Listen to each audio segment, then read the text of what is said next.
Todo empezó una mañana de jueves, mientras lijaba la pata de una mesa en mi taller de ebanistería. La voz del detective al otro lado del teléfono era cautelosa, excesivamente profesional. Sr. Rodrigo, dijo, necesito que venga a la comisaría de la Policía Nacional. Es sobre su hija. Solté mis herramientas, completamente confundido. Inspector, creo que hay un error. Solo tengo un hijo, mi hijo Hugo. No tengo ninguna hija. El silencio se prolongó en la línea. Luego, con un tono que no admitía réplicas, continuó. Sr. Rodrigo, por favor, venga a la comisaría de inmediato o tendré que enviar una patrulla a buscarle. Esto no puede esperar. 20 minutos después, cuando entré en aquella fría sala de cristal del complejo policial, el inspector deslizó algo sobre la mesa. Lo que vi me dejó sin aliento. La lluvia golpeaba con fuerza los ventanales de mi taller aquel jueves de finales de octubre. Estaba repasando una pieza de caoba, el mismo trabajo que llevaba haciendo durante 30 años en este pequeño local cerca de la calle de Alcalá, en Madrid. A mis 58 años, mis manos conocían el ritmo. Pasadas suaves, presión uniforme, el aroma del serrín mezclándose con el café frío de mi taza olvidada. Llamaron a la puerta de forma contundente, oficial. Dejé el papel de lija y me acerqué. A través del cristal empañado por la lluvia, vi dos figuras con uniformes azules. Mi estómago se encogió. ¿Es Hugo? Las palabras salieron antes de abrir la puerta del todo. ¿Mi hijo, está bien? El detective que estaba al frente tenía unos 40 y tantos años, canas en las sienes y ojos cansados. Sr. Rodrigo. Rodrigo Mateo, ¿verdad? Soy el inspector Marcos Reynoso, de la Policía Nacional. ¿Podemos entrar? Dígame algo de mi hijo, insistí. Su hijo está perfectamente, caballero. Esto es sobre su hija. Me quedé mirándolo fijamente. No tengo ninguna hija. Solo tengo a Hugo. Reynoso intercambió una mirada con la oficial que lo acompañaba. Sr. Rodrigo, quizá deberíamos sentarnos. Estoy bien de pie. Han dicho hija. No tengo ninguna. Reynoso sacó una fotografía de su chaqueta y la sostuvo frente a mí. El mundo se inclinó. La chica de la foto tenía poco más de 20 años, pelo oscuro y expresión seria. Pero su rostro. Ese rostro era el de Hugo. Los mismos ojos grises, la misma nariz recta, la misma mandíbula decidida. Incluso el pequeño hoyuelo en la barbilla coincidía perfectamente. Se llama Lucía, dijo Reynoso en voz baja. 22 años. Se denunció su desaparición hace 3 días. Encontramos su nombre en su piso junto con unos registros de adopción. ¿Adopción? La palabra me sonó extraña, ajena. Los registros indican que nació el 15 de octubre de 2002. Fue un parto gemelar. El otro niño registrado es Hugo. Mi mano se aferró con fuerza al banco de trabajo. Hugo nació ese día. Pero solo estaba él. Mi mujer me dijo que nuestra hija murió a las pocas horas de nacer. Los documentos muestran que una niña fue entregada en adopción 3 días después del parto, añadió la oficial con suavidad. Fue adoptada por una familia de Valladolid. 22 años. Sentí un nudo en la garganta. He tenido una hija durante 22 años y no lo sabía.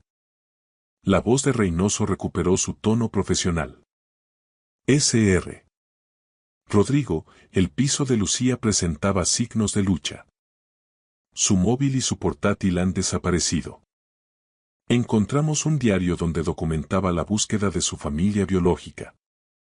La última entrada menciona que se iba a reunir con alguien llamada Sandra Beltrán hace 3 días. Ese nombre me golpeó como un impacto físico.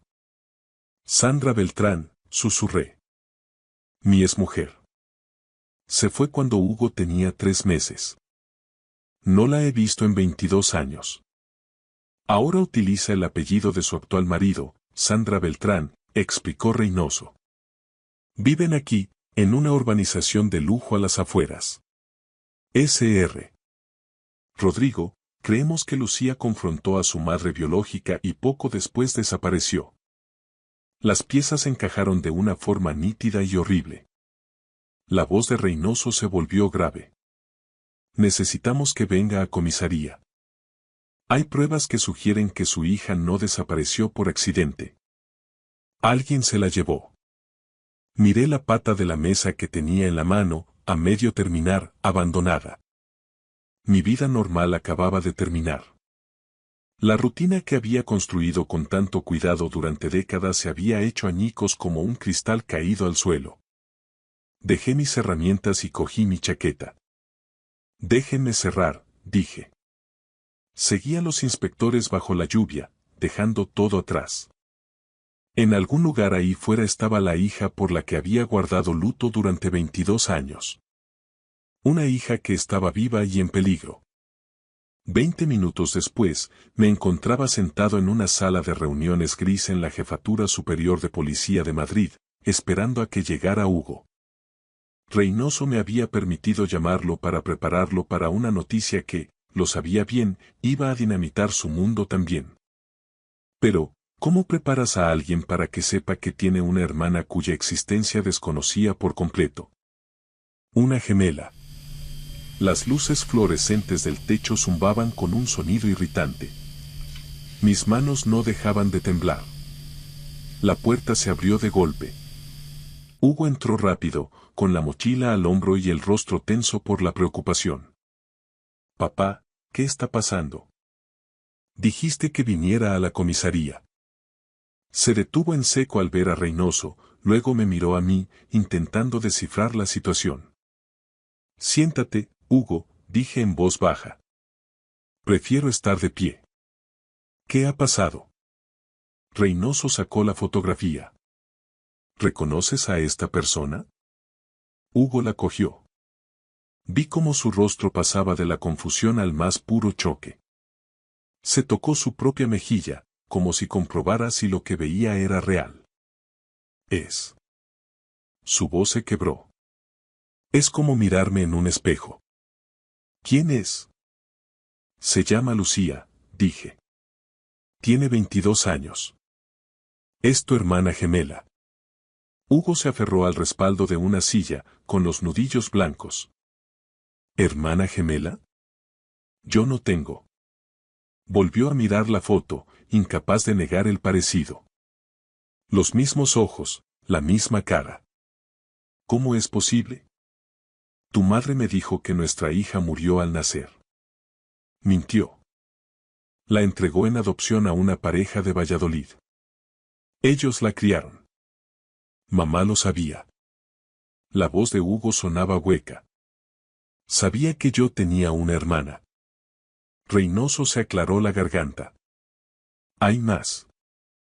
Lucía desapareció hace 3 días. Su piso, cerca de la ciudad universitaria, tenía signos de forcejeo. Faltan su móvil y su portátil. Abrió un sobre. Encontramos su diario. Había descubierto que era adoptada y estaba buscando a su familia biológica. Esta entrada es de hace 3 semanas. Leyó en voz alta. He encontrado a mi madre biológica. Sandra Beltrán, ahora usa el nombre de Sandra Beltrán. Está en Madrid. Hugo palideció. Sandra, la madre que lo había abandonado.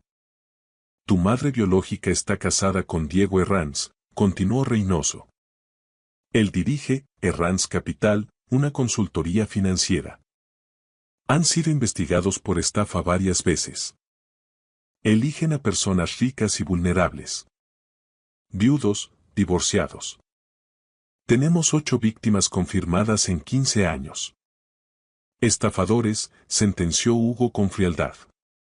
Reynoso asintió. Encontramos los archivos de un detective privado que Lucía contrató. ¿Y esto?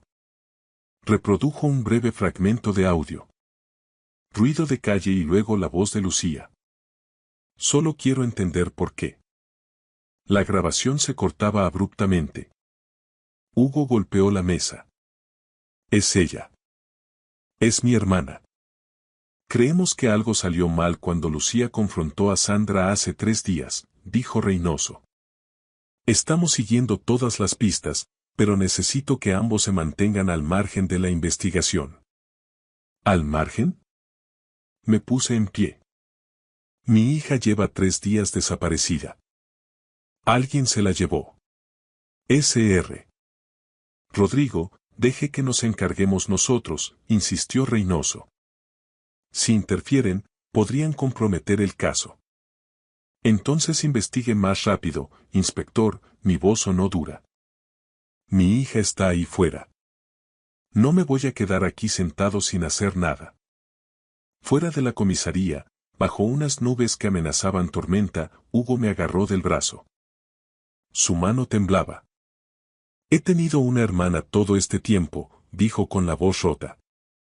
Una gemela y nunca lo supe. ¿Y ahora? Le puse la mano en el hombro. Vamos a encontrarla, Hugo. Empezamos ahora mismo. Aquella tarde, tras pasar horas en un silencio aturdidor procesando la verdad imposible, supe que necesitaba ayuda. No ayuda de la policía. Necesitaba a alguien en quien pudiera confiar plenamente. Conduje por las calles lluviosas de Madrid hasta el único lugar donde siempre había podido pensar con claridad. El Taberna de Murillo, en el barrio de Malasaña, donde mi amigo de toda la vida servía copas y guardaba secretos. Patricio Murillo estaba detrás de la barra de roble que yo mismo le había construido hacía 20 años. A sus 58 años, su pelo canoso brillaba bajo la luz cálida mientras reía con un cliente. Cuando sus ojos se encontraron con los míos, su sonrisa murió instantáneamente. Le dijo algo al otro camarero, que asintió y empezó a invitar a los clientes a salir. Patricio giró el cartel de cerrado y echó la llave. En minutos, la taberna estaba vacía. Cuéntame, hermano, dijo Patricio, estrechándome en un abrazo fuerte. Miró a Hugo con preocupación. ¿Qué ha pasado? Le conté todo. La visita de la policía, la foto, Sandra viva y con otro nombre, la red de estafas de Herranz, Lucía desaparecida. Hugo añadió detalles, con la voz temblorosa al describir el rostro de su gemela. Patricio apretó la mandíbula mientras escuchaba. Nunca confié en esa mujer. Ni en vuestra boda, ni nunca. Debí decir algo hace 22 años. No podía saberlo. Debí confiar en mis instintos, su voz era feroz. ¿Qué necesitas? La policía es demasiado lenta, dije. Tengo que actuar ya, pero no puedo hacerlo solo. Patricio sirvió 3 whiskies y los deslizó por el mostrador. No estás solo. ¿Cuál es el plan? Le expliqué el patrón de Diego y Sandra. Víctimas adineradas, especialmente viudos. 8 víctimas en 15 años. Yo encajo en ese perfil, dijo Patricio en voz baja. Por eso estoy aquí. Ya no eres solo un tabernero. Ahora tienes 5 locales en Madrid.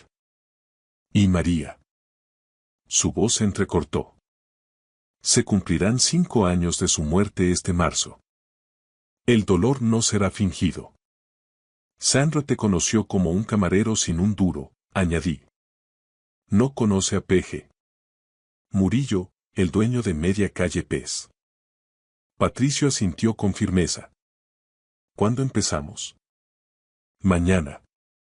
Tú te acercas, yo coordino desde fuera.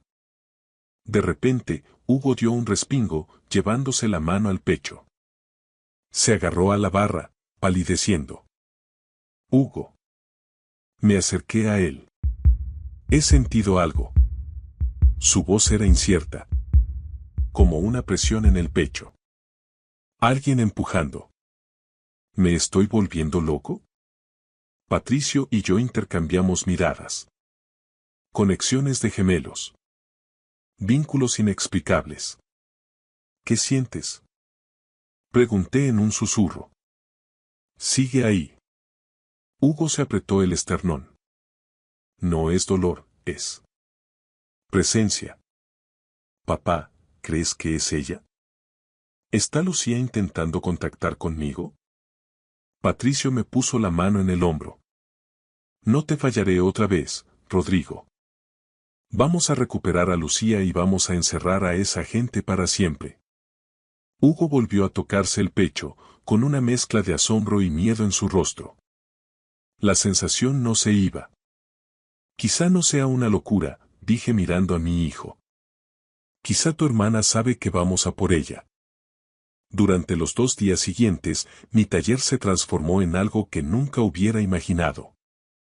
Un cuartel general de investigación. Hugo trajo su portátil y desplegó unas habilidades informáticas que yo desconocía. Patricio aportó sus recursos y yo lo coordinaba todo, uniendo piezas de evidencia como quien une las juntas de un mueble, buscando con paciencia el patrón que sostuviera nuestra teoría. Para el viernes por la mañana, los ordenadores y los documentos cubrían cada superficie del taller.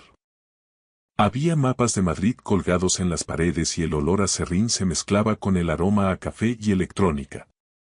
Hugo trabajaba con una concentración absoluta, logró acceder al almacenamiento en la nube de una detective privada que Lucía había contactado. Lo tengo, papá, dijo Hugo. El patrón está claro. Sandra identificaba a sus objetivos en grupos de apoyo al duelo y eventos benéficos. Gente rica y solitaria. Diego invertía el dinero de estas personas en cuentas que luego desaparecían en paraísos fiscales. Mira esto, señaló Hugo. El antiguo socio de Diego murió en un accidente de coche hace 7 años, 2 semanas antes de que tuviera que testificar. Demasiado conveniente, masculló Patricio. ¿Quién es el objetivo actual? Pregunté. Andrés Campo, un viudo de 62 años. Tiene 850.000 euros en ahorros. Diego ya se ha reunido con él 2 veces. Hay una nota que dice: finalización en 5 días. 5 días. Otra vida a punto de ser arruinada. Hugo consiguió entrar en el correo de Lucía y encontró un mensaje enviado hace 4 días. Me reúno con ella mañana. Lo grabaré todo. Esto se acaba aquí. Pero la respuesta nunca llegó. Diego tiene una nave industrial en el polígono de San Blas, dijo Patricio señalando la pantalla. Está a nombre de una empresa pantalla, pero el rastro lleva a él. Tiene sótano, añadió Hugo haciendo zoom. Nos miramos. Un lugar perfecto para esconder a alguien. ¿Y si ella está allí? Susurró Hugo. ¿Y si Lucía ha estado allí todo este tiempo? La noche del sábado llegó fría y oscura. El distrito de almacenes estaba lleno de edificios abandonados y farolas rotas. Patricio se quedó en el coche a una manzana de distancia con el motor en marcha. Hugo y yo nos acercamos a pie. La nave se alzaba ante nosotros con las ventanas muertas, pero noté de inmediato una cerradura nueva en la puerta lateral, brillando contra el metal oxidado. Dentro, la planta principal era un caos de escombros y maquinaria vieja. Nuestras linternas cortaban la oscuridad. Hugo se detuvo de repente, con la mano en el pecho. Ella estuvo aquí, su voz era segura. Puedo sentirlo. Tiene miedo. Tiene frío. Encontramos la entrada al sótano detrás de unas estanterías viejas, asegurada con un candado nuevo. Saqué mis herramientas para forzarlo, pero en ese momento unos faros barrieron el exterior del edificio. Abajo. Sisé, empujando a Hugo detrás de una máquina. Un hombre entró, revisó el área con una linterna y se fue a los 5 minutos. La voz de Patricio chisporroteó por la radio. Patrulla de seguridad, hacen rondas regulares. No podemos entrar a la fuerza, dije, luchando contra cada uno de mis instintos. Si lo hacemos, lo sabrán. Podrían trasladarla, o algo peor. Pero ella está ahí mismo, el rostro de Hugo mostraba angustia. Lo sé, le apreté el hombro. Pero si los asustamos ahora, perdemos nuestra oportunidad. Tenemos que hacer que Diego crea que está ganando y obligarlo a revelar dónde está. De vuelta en el coche de Patricio, la certeza de Hugo permanecía intacta. Está en ese sótano. Yo le creía la conexión entre gemelos era real. Mi teléfono vibró. Era un mensaje de Reynoso. Resulta que al padre adoptivo de Lucía, Jacinto Cortés, le cortaron los frenos del coche hace 6 años. Diego fue interrogado pero nunca acusado. Tenemos 4 días hasta que Diego le quite el dinero a Andrés Campo, dije. Patricio, tú empiezas mañana. El lunes por la mañana, Patricio Murillo entró en el grupo de apoyo al duelo de una iglesia madrileña, vistiendo un traje carísimo que lo transformaba de tabernero en un exitoso hombre de negocios. Yo estaba sentado en mi coche al otro lado de la calle, escuchando a través del micrófono oculto en su cuello. Dentro de esa iglesia, Sandra Beltrán estaba cazando, y Patricio estaba a punto de convertirse en su presa. Soy P.G. Murillo, se presentó con voz firme. Mi esposa María falleció hace 5 años. Cáncer. Hay días en que parece que fue ayer. El dolor era real, esa parte no era actuación. Mencionó que acababa de vender varios locales y que tenía más dinero del que sabía gestionar, lo que le hacía sentir culpable. Durante el descanso del café, vi por la ventana como una mujer se acercaba a Patricio. Sandra. Incluso después de 22 años, la reconocí.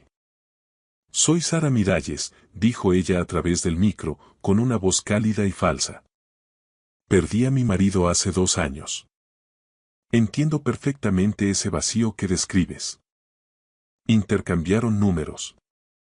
El martes se citaron en una cafetería de la calle Serrano.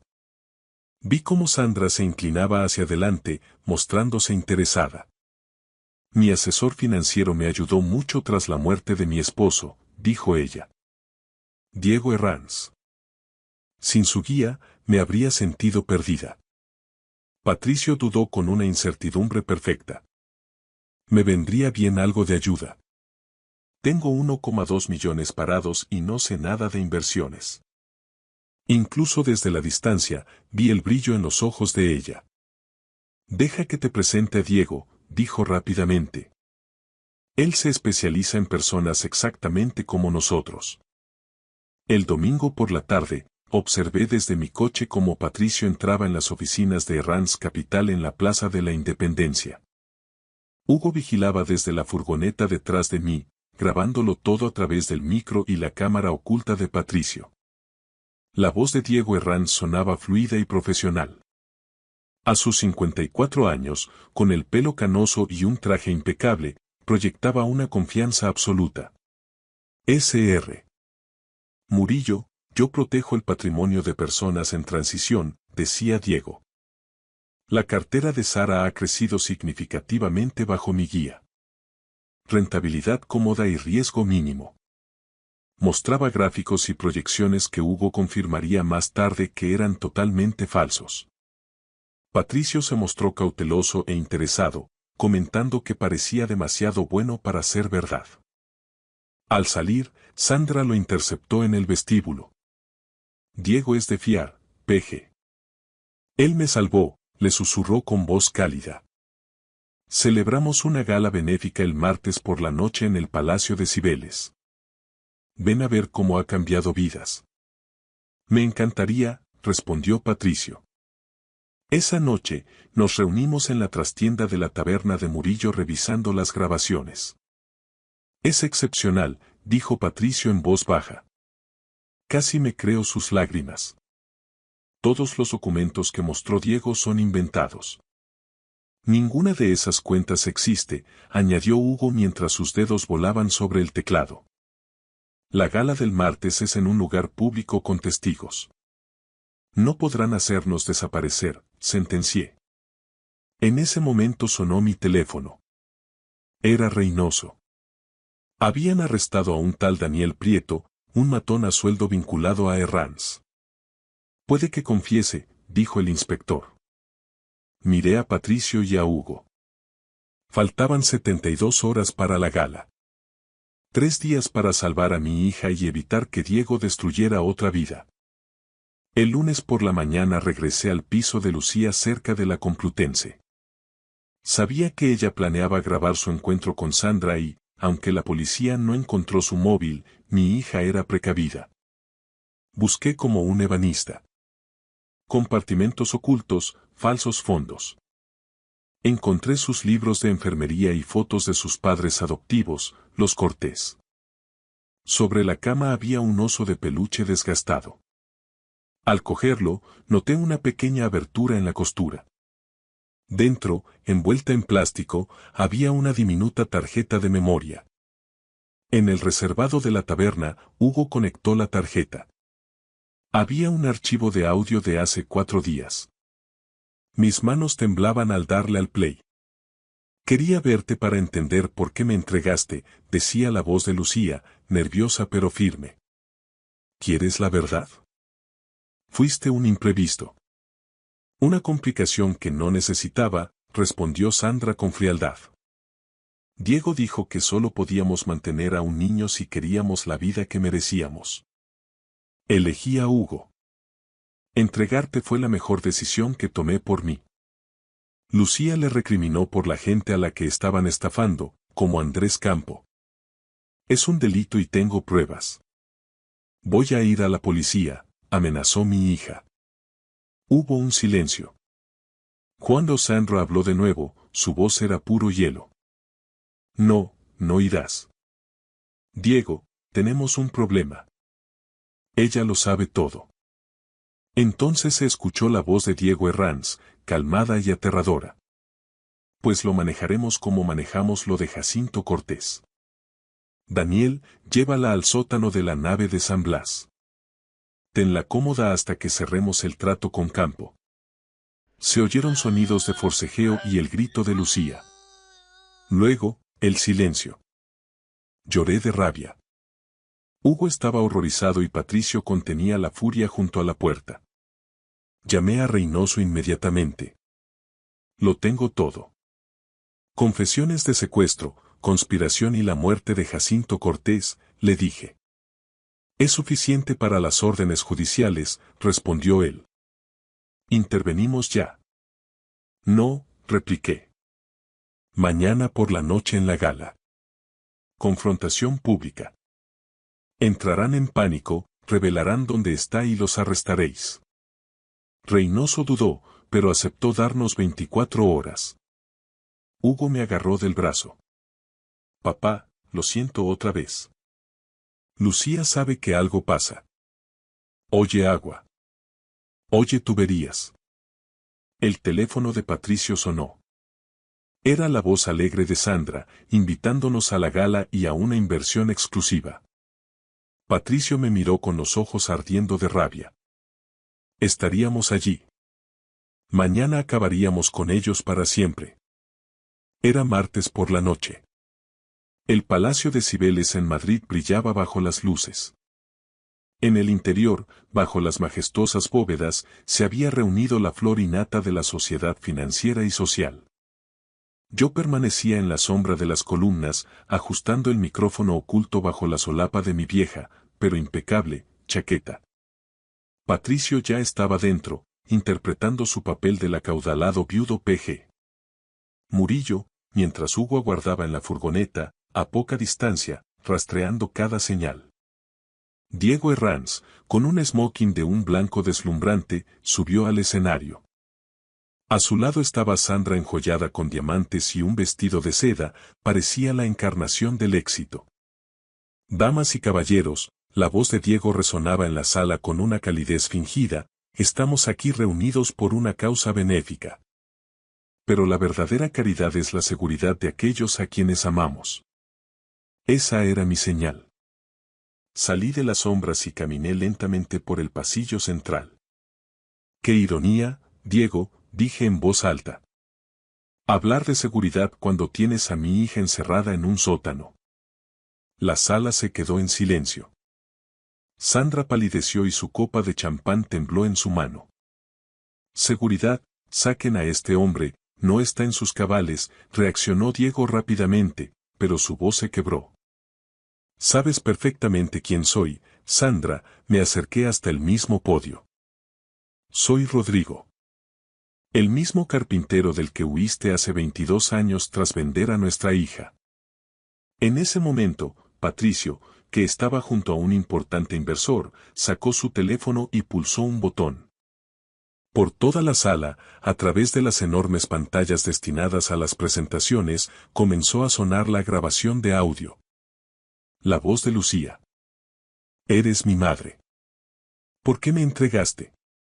Y la respuesta gélida de Sandra. Fuiste una complicación. Elegí a Hugo. La multitud ahogó un grito de asombro. Sandra se cubrió la cara con las manos. Diego intentó huir del escenario, pero el inspector Reynoso le cortó el paso acompañado de agentes de la Policía Nacional uniformados. ¿Dónde está, Diego? Rugí, agarrándolo por las solapas del smoking. ¿Dónde está Lucía? No podrán probar nada. Chilló él. Pero Hugo ya entraba en la sala, respirando con dificultad y con el portátil en las manos. Papá. He rastreado la llamada que hizo hace un minuto a su guardia en San Blas. Están allí. Intentan sacarla. Reynoso ordenó de inmediato por radio. Unidad de intervención, asalto a la nave de San Blas. Ahora mismo. Hugo y yo volamos por el Madrid nocturno, más rápidos que las sirenas de la policía. Cuando llegamos a la zona industrial, las fuerzas especiales ya estaban actuando. Salté del coche y corrí hacia la entrada del sótano. Allí, en una estancia húmeda junto a unas tuberías que vibraban, la vi. Estaba sentada en el suelo, abrazando sus rodillas contra el pecho. Había restos de lágrimas en su rostro, pero cuando levantó la vista, vi en ella el mismo fuego que tenía Hugo. Mi fuego. Lucía. Susurré. Ella me miró a mí y luego a Hugo, que estaba detrás de mí. Sus labios temblaron. Papá. Pronunció apenas sin voz. La abracé con tanta fuerza como si intentara compensar los 22 años perdidos. Hugo se dejó caer a nuestro lado y los tres nos quedamos allí sentados, en el suelo frío de aquel almacén mugriento, mientras arriba la policía se llevaba a Sandra y a Diego esposados. Gracias por escuchar mi historia hasta el final. Si resonó contigo, dale like, escribe en los comentarios qué fue lo que más te tocó y no olvides decir de dónde eres. Suscríbete al canal, vienen muchas más historias. En el Parque del Retiro, encontré a mi hijo sentado en un banco con mi nieto y 3 maletas. Todo lo que poseía en este mundo. Eran las 2:30 de la tarde de un jueves de octubre. Mateo estaba encorvado, con los hombros hundidos, y a su lado, Lucas, mi nieto de 4 años, pateaba las hojas secas con sus zapatillas de luces. Me detuve de golpe. Mi sombra cayó sobre él antes de que se atreviera a levantar la vista. Tenía los ojos rojos, no solo por el cansancio, sino por algo mucho más profundo. La derrota. ¿Por qué no estás en la oficina? Le pregunté. Mateo apretó la mandíbula. Me han despedido esta mañana. Carlos dijo que nuestra sangre no pertenece a la de gente como ellos. Esas palabras se quedaron flotando en el aire frío de Madrid. 3 años de cenas dominicales en el chalet de Puerta de Hierro. 3 años viendo a Carlos de la Vega explicar la diferencia entre el dinero de siempre y el de los nuevos ricos, entre los que pertenecen al círculo y los que no. Había catalogado cada insulto en mi mente, pero esto era cruzar la línea. Sube al coche, le dije. No tengo a dónde ir, papá, su voz se quebró. Elena ha cambiado la cerradura. Ha sacado mis cosas a la calle mientras me echaban. Dice que su padre ha tomado la decisión correcta. Lucas me tiró de la manga. Abuelo Sebastián, mamá dice que tú eres el hombre más fuerte de toda España. ¿Puedes arreglar esto? Me puse a su altura. Puedo arreglarlo, campeón. Te lo prometo. Cogí 2 de las maletas y le hice una señal a Paco, mi jefe de seguridad. Subimos al coche y condujimos hacia el norte, hacia mi finca, en un silencio sepulcral. Observaba por el retrovisor a mi hijo, que parecía haber envejecido 10 años en una sola mañana, y a mi nieto, que se quedó dormido de inmediato. Levanté Logística Marítima Sullivan durante 30 años, dije, rompiendo el silencio. Empecé con un solo camión. Ahora facturamos 800 millones de euros anuales. Mateo lo sabía, pero yo necesitaba recordárselo.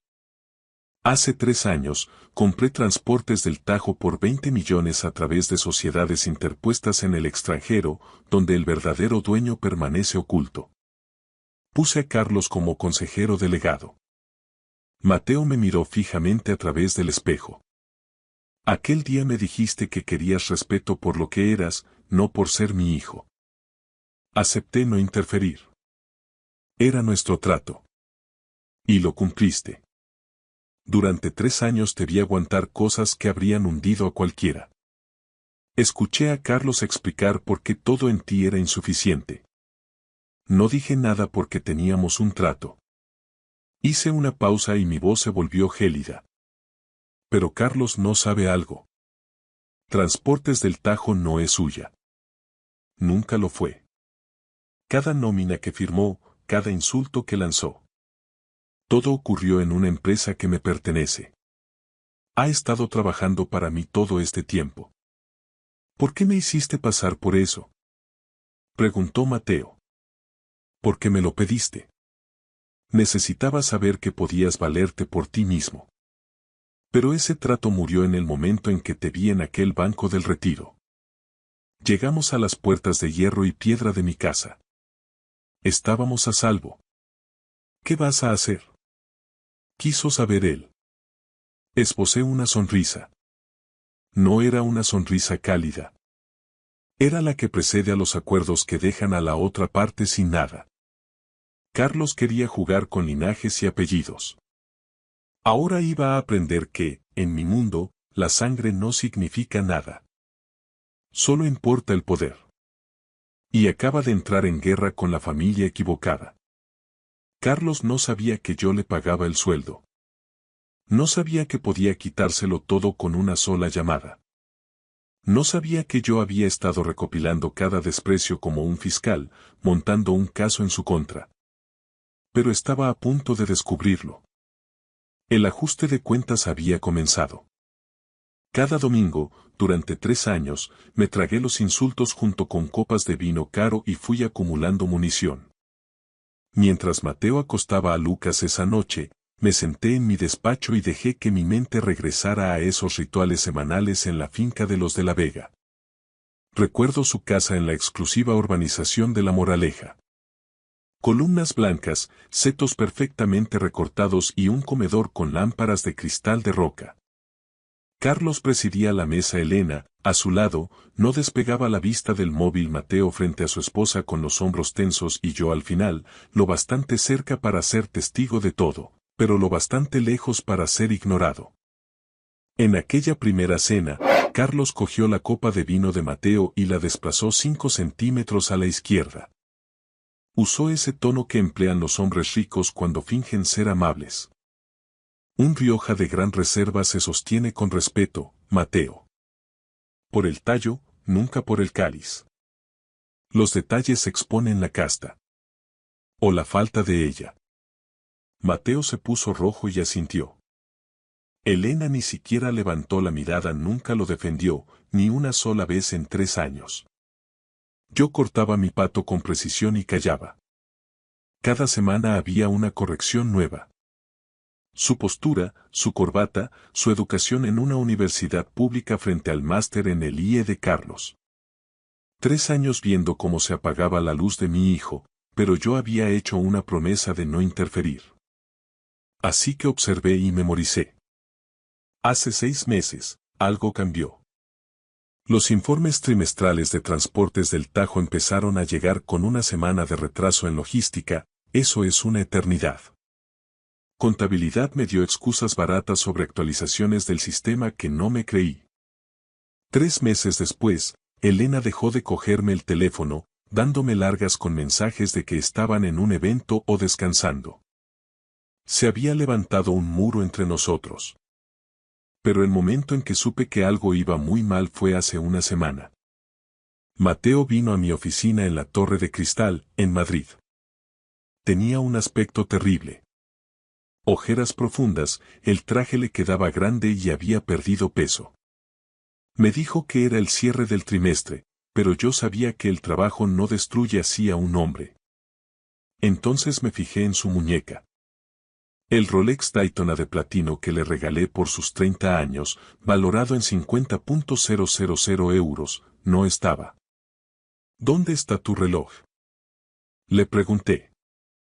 En la joyería. El cierre estaba flojo, mintió rápidamente. Mateo siempre ha sido obsesivo con sus pertenencias. Si no tenía el reloj, es porque lo había vendido o empeñado. Un hombre no hace eso a menos que esté desesperado. En cuanto salió, llamé a Paco. Quiero una auditoría completa de Transportes del Tajo y averigua qué pasa en casa de los de la Vega. Con discreción. 24 horas después, Paco entró en mi despacho con la información que lo cambiaría todo. Los informes retrasados, las llamadas evitadas y la confianza desmedida de Carlos tenían una explicación. Él creía que se había salido con la suya. No tenía idea de que yo lo estaba observando, esperando. Esa noche, Paco dejó una carpeta negra sobre mi escritorio. Carpeta negra significaba acción inmediata. La primera página era una denuncia policial presentada a las 13:15, apenas unas horas después de que despidieran a Mateo. El denunciante, Carlos de la Vega, alegaba que Mateo Sullivan se había llevado objetos de valor de la familia al irse. Monedas antiguas y joyas de plata por valor de 2,8 millones de euros. Quería que lo arrestaran antes de que pudiera defenderse. La segunda página hizo que se me tensara la mandíbula. Un informe de crédito. 12 préstamos distintos en varios bancos durante 6 meses por un total de 18 millones de euros, todos a nombre de Mateo. Pero las firmas no eran suyas. Un experto confirmó que eran falsificaciones digitales de alta calidad, usando la firma real de Mateo de documentos de la empresa. Habían usado a Transportes del Tajo como aval y los activos personales de Mateo como garantía secundaria. Cuando los préstamos impagaran, los bancos lo destruirían todo. La empresa colapsaría y Mateo sería legalmente responsable de 18 millones que nunca pidió. Estaban montando una trampa para que mi hijo fuera a prisión mientras ellos se marchaban con el dinero. Entonces, Paco puso un video en su tableta. Era una cámara oculta en el dormitorio de Mateo y Elena. Se oía la voz de Elena, dulce pero emponzoñada. Estás muy tenso, Mateo. Te estás volviendo agresivo. Asustas a Lucas.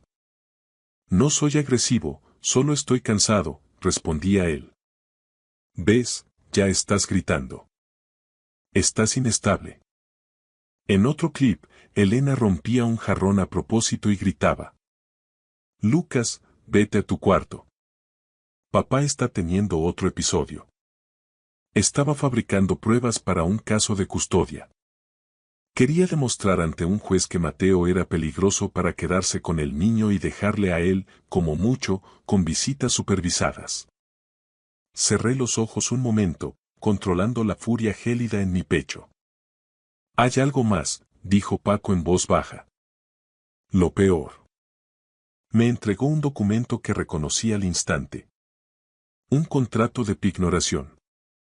Mi licencia internacional de transporte, la autorización para que Logística Marítima Sullivan opere en los principales puertos del Mediterráneo, con contratos de 400 millones al año, había sido puesta como aval para un préstamo de 7,5 millones en un fondo de las Islas Caimán. Habían usado un notario corrupto para falsificar mi firma. La transferencia de dinero se ejecutaría mañana al mediodía. Por la ventana podía ver la casa de invitados donde Mateo estaba acostando a Lucas, totalmente ajeno a cómo su vida había sido desmantelada sistemáticamente. Bloquea esa transferencia, le ordené a Paco. Habla con el Banco de España, con el Tesoro, con quien haga falta. Ese dinero no se mueve. Y Paco. Tráeme todo lo que tengas sobre Carlos de la Vega. Cada deuda, cada cuenta oculta, cada secreto. Intentaron tenderle una trampa a mi hijo. Ahora les iba a enseñar cómo es una trampa de verdad. Los depredadores cazan de noche. Yo también, pero yo cazo con balances y transferencias bancarias, armas mucho más letales que las garras. El jueves a las 8 de la tarde, me encontraba entre las sombras de una sala de exposiciones en el Paseo de la Castellana, rodeado de marcos dorados y esculturas que valían más de lo que la mayoría de la gente gana en su vida. Carlos de la Vega se movía entre la multitud como si fuera el dueño del lugar. No lo era. Lo era yo, o al menos era el dueño de la empresa que pagaba su sueldo. Se detuvo cerca de un boceto de Dalí, consultando su teléfono con nerviosismo. Un hombre se le acercó. Unos 45 años, chaqueta de cuero sobre vaqueros de diseño y un Rolex de oro brillando bajo los focos. Paco ya me había advertido sobre él. Antonio el Ruso, un hombre vinculado al robo de contenedores y cargamentos ilegales en el puerto de Valencia.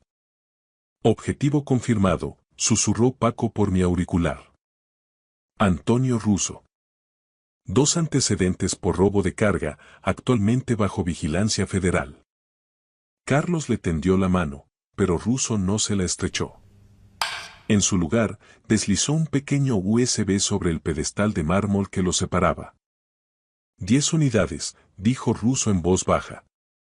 Mercedes Actros, modelos de 2023. Papeles limpios, matrícula extranjera. 85.000 cada uno. Apreté la mandíbula. 85.000 euros por camión, apenas el 30% de su valor de mercado. 10 camiones significaban 850.000 euros moviéndose bajo cuerda, utilizando las licencias e infraestructura de transportes del Tajo. Carlos se guardó el USB sin mirarlo. Mañana por la mañana, Puerto de Valencia, Muelle 47. Pago al recibir, dijo Carlos. La mitad por adelantado o no hay trato, replicó Ruso. Carlos dudó, pero acabó asintiendo. Está bien, haré la transferencia esta noche. Desde mi posición, levanté el móvil y tomé 3 fotos nítidas. El intercambio, el rostro de Ruso y la mano de Carlos sobre el USB. Paco, cerca de la barra, había grabado toda la conversación. «Podemos interceptar el cargamento al amanecer», murmuró Paco. «No», dije suavemente mientras caminaba hacia la salida. «Deja que ocurra. Quiero que ambos queden registrados recibiendo la mercancía. Entonces actuaremos».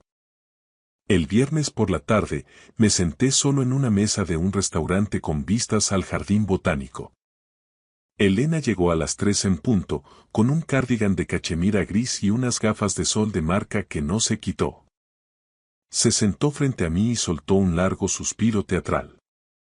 «Esto ha sido muy difícil para mí», comenzó a decir, secándose ojos secos con un pañuelo. El comportamiento de Mateo. Nunca imaginé que se volvería tan inestable. No dije nada, solo observé. «Quiero resolver esto discretamente», continuó, «por el bien de Lucas». «¿Qué es lo que quieres, Elena?». Se inclinó hacia adelante. «El ático de la calle Serrano. Vale 4,5 millones. Ponlo a mi nombre y retiraré los cargos. Mateo podrá ser libre». Dejé que el silencio se prolongara, viendo cómo su máscara de dolor se agrietaba para mostrar la ambición que había debajo. Ese es mi hogar, dije, inyectando la dosis justa de miedo en mi voz. Es todo lo que me queda. Entonces también perderás a tu hijo, sentenció ella con frialdad, poniendo un documento sobre la mesa. Esto es un acuerdo de donación, no un acuerdo legal. Sin abogados, sin registros. Solo un regalo generoso de un suegro que se preocupa. Extorsión disfrazada de términos legales. Alargué la mano hacia el papel, rozando el borde con los dedos. El micrófono oculto en mi solapa estaba grabando cada palabra. Necesitaré tiempo. Tienes hasta las 10 de la mañana, me interrumpió Elena, levantándose bruscamente. El notario está esperando. No llegues tarde. Se alejó con el taconeo de sus zapatos resonando contra el mármol y los hombros erguidos, como si ya hubiera ganado. La voz de Paco volvió a mi auricular. Lo tenemos todo. Extorsión, coacción y conspiración. Saqué mi teléfono y llamé a mi contacto en un gran banco de inversión. Compra cada deuda que tenga Carlos de la Vega para mañana por la mañana. Quiero ser el dueño de su vida. Mientras Elena esperaba a un notario con el que yo nunca contactaría, yo tenía otros planes para el sábado. Hay un momento en toda guerra en el que dejas de defenderte y empiezas a conquistar. El mío llegó el sábado a las 10 de la mañana. Me reuní con mi banquero en la planta 47 de una torre en la Castellana. Sobre la mesa, una pila de contratos que destruirían la vida de Carlos. Comprar deuda tóxica en este volumen es muy inusual, dijo el banquero. El riesgo es mío, le interrumpí. Esto no es una inversión. Es una herramienta. Firmé la hipoteca de su mansión en La Moraleja, 3,2 millones pendientes. Firmé los préstamos de sus coches de lujo, el Bentley y el Range Rover. Firmé las deudas de las tarjetas de crédito de Elena, 7 cuentas que sumaban casi 200.000 euros. Hice una pausa al imaginar la cara de Elena cuando su tarjeta Black fuera rechazada. Luego firmé las líneas de crédito de Transportes del Tajo. 12 millones en descubiertos. Si la empresa fallaba, yo podía embargarlo todo. La compañía, su casa, sus bienes. Todo. Sr. Sullivan, ¿qué está planeando exactamente? Justicia. Al terminar, 35 millones de euros en deuda se habían transferido a mi holding. Eso me daba algo mucho más valioso que el dinero. Control. A mediodía, llamé desde el coche. Congela todas las cuentas vinculadas a Carlos de la Vega. Efectivo inmediatamente. 15 minutos después llegó la confirmación. Cuentas bloqueadas. Motivo. Revisión de seguridad interna. Contactar con el acreedor. Imaginé a Carlos viendo ese mensaje, sintiendo como el suelo desaparecía bajo sus pies. A las 2, Paco llamó. La transferencia a las Caimán ha sido marcada, informó. 7,5 millones. El Banco de España la ha bloqueado por investigación de blanqueo de capitales. Estará congelada meses, quizás años. La licencia internacional de transporte que Carlos había intentado empeñar ilegalmente se quedaría exactamente donde pertenecía. Conmigo. Equipo técnico en posición, pruebas de video listas. Esperando su señal, dijo Paco. Mateo está a salvo en la finca con Lucas, pero no sabe nada del horario. Que siga así. A las 5 de la tarde, me encontraba en una suite privada de un hotel de lujo, mirando hacia la fuente de Cibeles mientras el crepúsculo caía sobre Madrid. Me ajusté la corbata y miré mi reloj. En algún lugar de la ciudad, Carlos de la Vega se estaba poniendo su smoking, ensayando su discurso de agradecimiento para una gala de empresarios, disfrutando del brillo de un premio que creía que consolidaría su legado. No tenía ni idea de que yo ya le había quitado la corona. Carlos se prepara para su coronación, dije. No se da cuenta de que el trono ya está vacío. La gala empieza a las 7. 300 invitados confirmados, respondió Paco. Todo el mundo estará mirando. Me aparté de la ventana. Perfecto. Que miren. A las 7 entraré en ese salón y el mundo de Carlos de la Vega se acabará. No con un susurro, sino con un ajuste de cuentas. El salón de actos del hotel brillaba como un joyero, el escenario perfecto para destrozar ilusiones. Desde mi palco privado, oculto tras las cortinas de terciopelo, observé cómo 300 miembros de la élite de Madrid se acomodaban en sus asientos. Las lámparas de cristal proyectaban una luz suave sobre los vestidos de seda y los smokines a medida. Todo resplandecía con esa falsa respetabilidad que da el dinero. Carlos de la Vega estaba en el centro, con un smoking azul medianoche de Tom Ford, aceptando felicitaciones superficiales.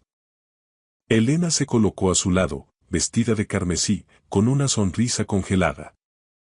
Pero algo iba mal. Los invitados cuchicheaban tras saludar a Carlos y consultaban sus teléfonos discretamente. Las noticias vuelan rápido en círculos tan cerrados. A las 19:55, el teléfono de Carlos vibró. Lo vi sacarlo del bolsillo y quedarse completamente inmóvil, su rostro perdió todo rastro de color. Tocó la pantalla 1, 2, 3 veces, cada vez más frenético. Cuenta suspendida. Motivo. Revisión por blanqueo de capitales. Acción requerida. Contactar con el nuevo acreedor. Intentó entrar en otra cuenta, y en otra. Error, error, error. Elena se inclinó hacia él, aún sonriendo para la multitud. ¿Qué pasa?, susurró. Carlos le enseñó el teléfono y su sonrisa desapareció. Mis tarjetas, murmuró ella, sacando su propio móvil. Todas rechazadas. El pago del catering ha sido devuelto. Carlos buscó aliados en la sala, pero los ojos que lo habían acogido durante décadas de repente encontraban motivos urgentes para mirar hacia otro lado. Uno a uno, sus contactos se disolvían. Se ajustó la pajarita e intentó adoptar la expresión de un hombre que mantiene el control, pero sus manos temblaban. A las 20 exactas, las luces se atenuaron. El maestro de ceremonia subió al escenario. Damas y caballeros, es para mí un gran honor presentar el premio al empresario del año a don Carlos de la Vega. Hubo un aplauso disperso, educado pero notablemente breve. Carlos caminó hacia el escenario, cada paso más pesado que el anterior. El foco lo seguía, implacable. El sudor brillaba en su frente. Agarró el micrófono, abrió la boca para hablar y, en ese instante, la gigante pantalla LED a sus espaldas cobró vida. En lugar del logotipo de la empresa, un audio nítido retumbó por los altavoces. Era la voz de Elena, clara como el cristal. El viejo estúpido ha caído. El ático es nuestro. Carlos se giró hacia la pantalla, con el rostro contorsionado por el horror, mientras escuchaba su propia voz grabada 3 días antes. ¿Y qué hay de Mateo? Que se pudra en la cárcel, respondía la risa fría de Elena. Tiene que aprender cuál es su lugar. El salón estalló en jadeos de asombro. 300 móviles se alzaron para grabar lo que venía después. La pantalla cambió. Aparecieron documentos bancarios, firmas falsificadas y órdenes de transferencia a paraísos fiscales. Cada documento llevaba un sello en letras rojas. Falsificación, extorsión, fraude. Carlos se quedó congelado en el podio, abriendo y cerrando la boca sin emitir sonido alguno, mientras su imperio construido sobre mentiras se colapsaba en tiempo real. Y entonces, desde mi lugar tras la cortina, di un paso hacia la luz. Hay un silencio particular cuando 300 personas se dan cuenta de que han sido testigos de una farsa. Ese silencio es la justicia. Bajé las escaleras y mis pasos resonaron en el vacío. Subí al escenario y me puse a su lado. De cerca, pude ver el pánico en sus ojos y el sudor empapando su cuello. Se giró hacia la audiencia, desesperado. Soy un hombre de prestigio, balbuceó. Este plebeyo envidia la clase que representamos. Nadie habló. Nadie se movió para defenderlo. Me dirigí a la sala con calma.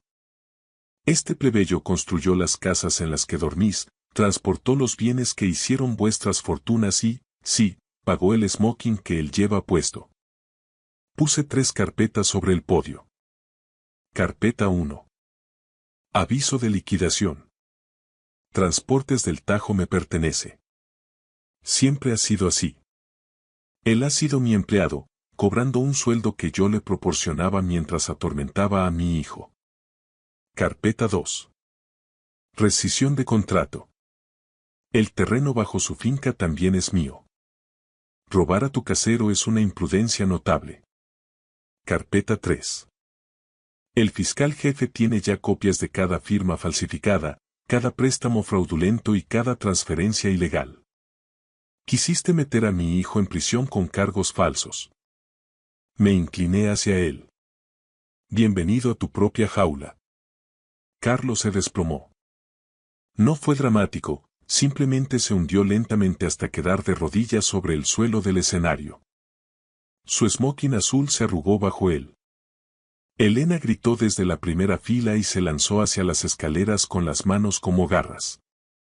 Paco la interceptó a mitad de camino, sujetándola por las muñecas. «Suéltame.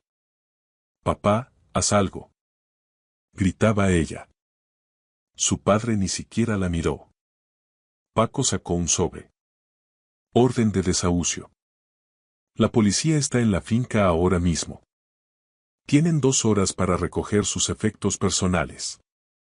Todas las joyas y objetos de valor han sido presentados como prueba. Los gritos de Elena se disolvieron en sollozos. Me giré hacia el salón por última vez. Vigilen sus bolsillos cuando estén rodeados de gente así. Nunca se sabe qué podría desaparecer. Mateo me esperaba a la salida. Caminamos juntos hacia el exterior mientras, a nuestras espaldas, los guardias de seguridad levantaban al hombre roto del suelo. Fuera, el aire de octubre me golpeó la cara. En el vestíbulo, varios inspectores de la Policía Nacional esperaban con órdenes judiciales en la mano. Lo arrestaron de inmediato por 5 cargos. Elena se enfrentó a consecuencias diferentes. Conspiración civil y extorsión. No hubo esposas para ella esa noche, pero sí el fin de su mundo. No sentí triunfo, sentí un alivio agotador. Los depredadores estaban enjaulados. Ahora empezaba la curación. Pasaron 6 meses desde aquella noche en el hotel. Madrid lucía diferente bajo el sol de la primavera, o quizás era yo quien veía las cosas de otra manera. Sentado en el porche de mi finca, observaba a Mateo. Estaba de pie en el jardín, enseñándole a Lucas cómo batear. No era un entrenamiento profesional, solo un padre y un hijo riendo mientras una pelota de béisbol volaba sobre los rosales. Mateo ya no llevaba trajes de 3 piezas, vestía vaqueros y una camiseta, y por primera vez en años, sus hombros no estaban tensos. Carlos de la Vega terminó aceptando un trato para evitar una condena de 15 años. A cambio de confesar todas sus tramas de fraude y delatar a sus socios en el puerto, su sentencia se redujo considerablemente, pero lo perdió todo. La casa de la Moraleja fue subastada para pagar las deudas con Hacienda y los préstamos que yo mismo había comprado. Elena se mudó a un pequeño piso en las afueras, lejos del brillo de Serrano, y el proceso de divorcio fue rápido y definitivo. Ella intentó luchar por la custodia, pero las grabaciones y los informes psicológicos fueron demoledores. Lo más irónico de todo es que Transportes del Tajo ahora prospera más que nunca. La he integrado oficialmente en Logística Marítima Sullivan. Mateo es el director de operaciones, pero con una condición que él mismo impuso. Los viernes por la tarde la oficina se cierra. Nada de llamadas, nada de correos. El tiempo con Lucas es sagrado. A veces, mientras reviso los informes financieros que muestran que nuestra facturación ha superado los 900 millones de euros, recuerdo las palabras de Carlos sobre la sangre y el linaje. Me doy cuenta de lo vacío que estaba su mundo. Él tenía el apellido, pero yo tenía la verdad. Él tenía la apariencia, pero nosotros teníamos la lealtad. Me levanté del sillón y caminé hacia el jardín. Lucas corrió hacia mí y me abrazó las piernas. Abuelo Sebastián. ¿Has visto eso? Casi llega a los árboles. Lo he visto, campeón. Ha sido un golpe increíble. Mateo se acercó, limpiándose el sudor de la frente con la manga. Me miró y sonrió. No era la sonrisa sumisa que le daba a su suegro, sino la de un hombre que sabe quién es. ¿Te unes a nosotros, papá? ¿O tienes otra junta importante? Me pinchó con afecto. Miré mi teléfono. Tenía 3 llamadas perdidas de un inversor en Dubái y un mensaje sobre una nueva adquisición en el puerto de Barcelona. Guardé el dispositivo en el bolsillo y cogí el guante de cuero que estaba sobre la mesa. La junta puede esperar, dije. Ahora mismo, tengo un compromiso mucho más importante. Gané millones, construí imperios y derribé a mis enemigos, pero casi pierdo lo único que no se puede comprar con una transferencia bancaria. Las historias familiares no deberían ser crónicas de victorias judiciales o ejecuciones financieras. Las verdaderas historias, las que valen la pena contar a las siguientes generaciones, son las que ocurren en un jardín un sábado por la tarde, las de estar presente, las de elegir un partido de tu hijo por encima de una negociación. La mejor venganza no fue destruir a Carlos. Fue vivir bien, amar profundamente y, finalmente, encontrar el camino de vuelta a casa. Lucas me lanzó la pelota. La atrapé con firmeza. Estaba exactamente donde necesitaba estar. Gracias por escuchar mi historia hasta el final. Si resonó contigo, dale like, escribe en los comentarios qué fue lo que más te tocó y no olvides decir de dónde eres. Suscríbete al canal, vienen muchas más historias.